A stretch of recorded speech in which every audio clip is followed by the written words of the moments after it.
दोस्तों नमस्कार, आपका स्वागत है कि आज की खास वीडियो में। दोस्तों आज मैंने आपके कमेंट्स को पढ़ करके ये वीडियो बना रहा हूँ। दोस्तों दो कमेंट्स मैंने इसमें मिक्स किए हैं। आपके कमेंट्स आ रहे थे कि सर ये बताइए कि कपड़े का बिजनेस, रेडीमेड गारमेंट का बिजनेस क्या हम फुटपाथ पर ठेली लगाकर स्टार्ट कर सकते हैं। दूसरा कमेंट्स आ रहा था कि सर ये बताइए कि रेंट पर यदि हम काम करते हैं तो हमें किन बातों का ध्यान रखना चाहिए। तीसरा कमेंट्स आ रहा था कि सर रेडीमेड गारमेंट का बिजनेस हम फुटपाथ से शुरू करें, घर से शुरू करें या रेंट पर दुकान लेकर के शुरू करें। तो दोस्तों आज इसी टॉपिक को मैंने मिक्स करके एक वीडियो बनाई है जो हो सकता है आप लोगों को बहुत काम आए, और इसमें बहुत ही ज़रूरी, बहुत ही इम्पोर्टेंट टिप्स है। बहुत सारे लोग ये सोचते होंगे कि हमें तो इन बातों का पता है, मगर उन लोगों को जो मैं बताने वाला हूँ वो बिल्कुल भी नहीं पता है। आप लोग ये वीडियो पूरी देखिए और इस वीडियो को समझने की कोशिश कीजिए कि बिजनेस स्टार्ट करने में और आपके उद्देश्य में और बिजनेस से आप क्या समझते हो, क्या सोचते हो, सब कुछ इस वीडियो में मैं बताने वाला हूँ। वीडियो पसंद है वीडियो को लाइक शेयर और चैनल को सब्सक्राइब जरूर कीजिएगा। तो चलिए दोस्तों आगे बढ़ते हैं। और आप फुटपाथ पर या कहीं पर भी ठेले लगाकर या फेरी लगा करके काम करना चाहते हैं तो कुछ भी काम स्टार्ट करने से पहले आपको दो तीन बातों का विशेष ध्यान रखना पड़ेगा। सबसे पहले तो आपको अपना बैकग्राउंड देखना पड़ेगा कि क्या आपके बैकग्राउंड में कभी पहले ठेला लगा करके काम हुआ है। दूसरा आपको पॉइंट देखना पड़ेगा कि आप पढ़े लिखे हो, अनपढ़ हो, या आपकी शिक्षा कहाँ तक हुई है। तीसरा पॉइंट आपको देखना पड़ेगा कि आपके पास क्या इतना धन है कि आप इस फुटपाथ से ऊपर उठकर काम कर सकते हो। या आपको चौथा पॉइंट सोचना पड़ेगा, समझना पड़ेगा, जो बहुत ही इंपॉर्टेंट है कि फ्यूचर में आपका उद्देश्य क्या है बिजनेस को लेकर के। बिजनेस को लेकर के बहुत सारे लोगों के अंदर एक भ्रम है कि बिजनेस हम करेंगे और कल को ही हम करोड़पति बन जाएंगे, हमें कुछ करने की ज़रूरत नहीं है। तो ये भ्रम थोड़ा सा आपको तोड़ना पड़ेगा। सच से अवगत आपको कराना चाहता हूँ और सच बात बिजनेस में क्या है मैं आपको इस वीडियो में बता रहा हूँ। आपके सवालों का जवाब इस वीडियो में ही है कि घर पर हम बिजनेस स्टार्ट करें, फुटपाथ पर करें या फिर रेंट पर शॉप लेकर के करें। तो देखिए तीनों ऑप्शन बढ़िया है, तीनों ऑप्शन में कोई दिक्कत नहीं है, लेकिन आपको समय देखना होता है, आपको लोकेशन देखनी होती है, आपको अपनी जेब देखनी होती है, आपको एक्सपीरियंस देखना होता है कि आपको कितना एक्सपीरियंस है, उस फील्ड में एक्सपीरियंस है या नहीं है जिसका काम आप करना चाहते हो। मैंने हर वीडियो में आपको कहा है यदि आपको एक्सपीरियंस नहीं है तो सबसे पहले उसके बारे में स्टडी करना सीखो, पढ़ना सीखो। आसपास के अपने रेड़े वाले के पास, दुकान वाले के पास जा करके थोड़ा कुछ पता करना सीखो, एक्सपीरियंस करने की कोशिश करो। कुछ चीज़ खरीद रहे हो आप तो उसमें भी एक्सपीरियंस करने की कोशिश करो कि वो हमें किस तरह से ट्रीट कर रहा है। बहुत सारे लोग क्या होते हैं, कस्टमर बनकर जाते हैं मगर वो चीज़ सीखने की कोशिश नहीं करते, वे सिर्फ मोल भाव करने में रह जाते हैं। तो दोस्तों ये वीडियो बहुत ही इंपॉर्टेंट और कोशिश कर रहा हूँ कि आप लोगों के दिमाग में एक एक पॉइंट मैं बैठा दूँ जिससे कि आपको सब कुछ क्लियर हो जाए। दोस्तों यदि आप फुटपाथ का ही बिजनेस करना चाहते हैं, इसमें कई ऑप्शन हो सकते हैं, जैसे कि आपके पास पैसा है, एक्सपीरियंस नहीं है।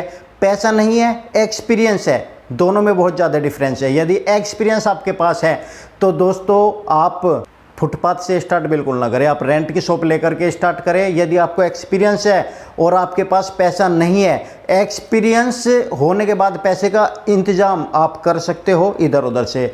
यदि आपके पास एक्सपीरियंस नहीं है और पैसा है तो देखिए रेंट का तो आप तब भी करोगे क्योंकि आप फुटपाथ की तरफ नहीं जाओगे, क्योंकि आपके पास ऊपरले वाले ने पैसा दिया है। कोई भी पैसे वाला व्यक्ति फुटपाथ में नहीं जाना चाहेगा। सबसे ज़रूरी पॉइंट है इसमें एक्सपीरियंस। दूसरा इसमें पॉइंट है आपकी जेब। तीसरा इसमें पॉइंट है लोकेशन। बहुत सारे लोग ये सोचते हैं कि यार छोटा काम करेंगे, छोटे काम से बड़ा काम स्टार्ट करेंगे और पहली पैड़ी पर चढ़ेंगे और फिर आगे बढ़ेंगे, लेकिन उसमें आप अपनी उम्र भी देखिए कि आपकी उम्र कितनी हो चुकी है, आप किस लेवल पर इस समय हो। क्या आप केवल अपने गुजारे के लिए कर रहे हो या आप फ्यूचर प्लान के लिए कर रहे हो। सभी का कुछ ना कुछ उद्देश्य होता है, या केवल आप रोज़मर्रा की जो आजीविका है वो चलाना चाहते हो, या आपका बैकग्राउंड ऐसा है कि शुरू से ही आपके बैकग्राउंड में ठेली का काम होता हुआ आ रहा है तो आपको कोई दिक्कत है ही नहीं। हर किसी के लिए ये रेंट वाला ऑप्शन है। दोस्तों रेंट पर काम करना कोई बड़ी बात नहीं है। रेडीमेड गारमेंट्स में यदि कोई रेंट पर शॉप आपको मिल रही है तो लोकेशन मस्ट होती है। लोकेशन देखिए उसके बाद 3-4-5 हज़ार रुपये तक आप रेंट पर ले सकते हो। स्टार्टिंग में कोई दिक्कत नहीं है। रेडीमेड गारमेंट के बिजनेस में 3-4-5 हज़ार रुपये कोई बड़ी बात नहीं है, बड़े आराम से निकल जाता है। मात्र 1 या 2 ग्राहक के आने से आपका 3-4-5 हज़ार रुपये बड़े आराम से निकल जाएगा खर्चा। अब यहाँ पर सवाल उठता है कि सर जब हम रेंट पर शॉप ले तो हमें किस बात का ध्यान रखना चाहिए। देखिए, जब रेंट पर आप शॉप ले तो ओनर से आपको क्लियर कर लेना चाहिए कि आपको कितने समय के लिए रेंट पर चाहिए।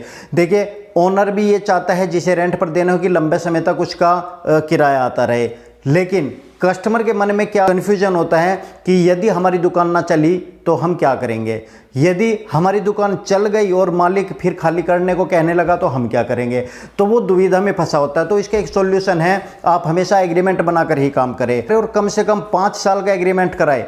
देखिए, इकट्ठा 5 साल का कोई भी मालिक नहीं करेगा, लेकिन 11-11 महीने के 5 एग्रीमेंट वो कर सकता है। लेकिन उसमें आपको लिखवाना चाहिए मेरे अनुसार कि यदि हमारा काम नहीं चला तो हम उसे 1 साल के अंदर भी खाली कर सकते हैं, और यदि हमारा काम चला तो आप हमसे 5 साल में भी ये दुकान खाली करने के लिए नहीं कहोगे। तो ये फ्रीडम आपको मिलना चाहिए, क्योंकि जो एफिडेविट का पैसा है वो आप ही लोग लगा रहे हो, जो खर्चा है वो आप ही लोग कर रहे हो, इसलिए मालिक को उसमें दिक्कत नहीं होनी चाहिए। इस तरीके से आप सेफ हो। फिर 5 साल तक, 5 साल बहुत लंबा समय बैठता है। वो मालिक जब आपकी दुकान चल जाएगी तो आपको खाली करने के लिए नहीं कह सकता, और यदि आपकी दुकान नहीं चली तो आप खुद अपनी मर्जी से उसे खाली करके चेंज कर सकते हो। तो ये ऑप्शन आपको मिल सकता है। ये आपसे सहमति से मिलेगा, ये मालिक से बात करने के बाद ही आप इस पर पहुंचोगे। क्योंकि रिटेन में इस वजह से ज़रूरी है कि बहुत सारे लोग क्या करते हैं कि जहां दुकान चली वे तुरंत कहने लगते हैं, या तो किराया बढ़ाने को कहने लगते हैं या फिर खाली करने को कहने लगते हैं। तो इस पॉइंट पर आपको विशेष ध्यान देना है, वरना रेंट के लिए किराया जो लोकेशन है उसके आधार पर तय हो जाता है। और बाकी आप सब जानते हैं, एक आधार कार्ड, फोटोज वगैरह लगते हैं दोनों के, बाकी काम आपका वकील कर लेगा, उससे भी थोड़ी बहुत सलाह ले लीजिएगा। और दोस्तों, जो लोग फुटपाथ पर रेंट पर काम नहीं करना चाहते वे अपने घर पर कर सकते हैं, मगर घर पर वही लोग करें जिनके कॉलोनी बहुत अच्छी हो, जहां पर आपको लगता है कि यहां पर अच्छा माहौल है, पोस्ट कॉलोनी है, यहां पर अच्छी क्वालिटी चल जाएगी, यहां पर अच्छे कपड़े बिक जाएंगे। या ऐसी कॉलोनी है जिसमें से गुजर करके मार्केट में जाना पड़ता है, चलता हुआ रास्ता है, वहां पे आपका काम अच्छा निकल सकता है यदि आपको किसी का रेंट नहीं देना है या फुटपाथ पर काम नहीं करना है। देखिए, फुटपाथ पर जो पढ़ा लिखा व्यक्ति है वो कभी भी काम करना नहीं चाहेगा, वो आगे की सोचता है। लेकिन जो कम पढ़ा लिखा व्यक्ति है वो आजीविका की सोचता है कि मेरी आजीविका कैसे निकले, मेरा घर परिवार का खर्चा है वो कैसे निकले। जिम्मेदार व्यक्ति कुछ भी काम करने के लिए तैयार रहता है, चाहे वो फुटपाथ हो, चाहे वो घर हो, या किसी का सामान ढोना हो, या रेंट पर किराया लेकर के काम करना हो। जो जिम्मेदार व्यक्ति होता है, जो जिम्मेदारी समझता है, वो हर तरह का काम करने के लिए तैयार होता है। लेकिन आज के समय ईमानदारी का तो टाइम है ही नहीं, ईमानदारी से ही काम करना चाहिए। मैं आपको ये नहीं कह रहा हूँ कि आप गलत काम करो, समय आज का ऐसा आ चुका है कि ईमानदार व्यक्ति की कोई कीमत नहीं रही है। बिजनेस का मतलब है कि आपको झूठ का सहारा इसमें लेना पड़ता है, बिना झूठ का बिजनेस नहीं चला सकते, और ईमानदारी से बिजनेस को ग्रो नहीं कर सकते।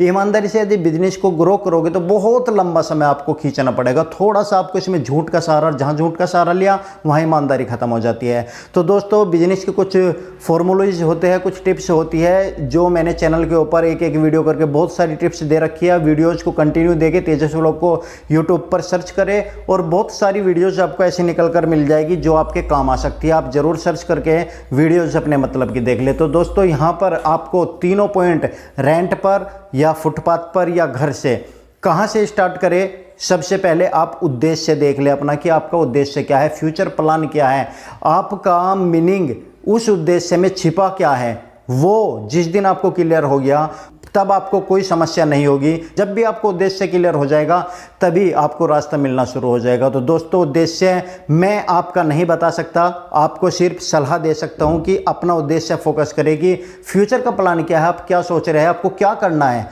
तब आप जाकर के कोई निर्णय ले। देखिए, घर पर आपके सीमित कस्टमर हो जाते हैं, दुकान पर भले ही रेंट की हो, 4-5 हज़ार रुपये तक का भी किराया रेडीमेड गारमेंट्स के लिए कोई बड़ी बात नहीं है, बड़े आराम से निकल जाता है। 2-4 कस्टमर मार्केट में बड़े आराम से आ जाते हैं। बस आपका व्यवहार ठीक होना चाहिए, आपका रेट ठीक होना चाहिए, क्वालिटी अच्छी होनी चाहिए, क्वालिटी से कंप्रोमाइज़ बिल्कुल मत कीजिएगा और स्टार्टिंग में रेट बहुत ही जायज़ रखिएगा, क्योंकि कंपटीशन का टाइम होता है और आप लोगों को अपनी मार्केट बनानी पड़ती है। तो दोस्तों उम्मीद करता हूँ कि इस वीडियो से आपको बहुत कुछ सीखने को मिला होगा, और यदि आप लोगों को वीडियो अच्छी लगी या आप कुछ जानना चाहते हो नीचे कमेंट्स कीजिए, कमेंट्स के द्वारा ही हम वीडियो से बना करके ला रहे हैं। वीडियो पसंद है तो लाइक शेयर और चैनल को सब्सक्राइब जरूर कीजिए। धन्यवाद, थैंक यू वेरी मच हमारे वीडियो देखने के लिए। Thank you so much.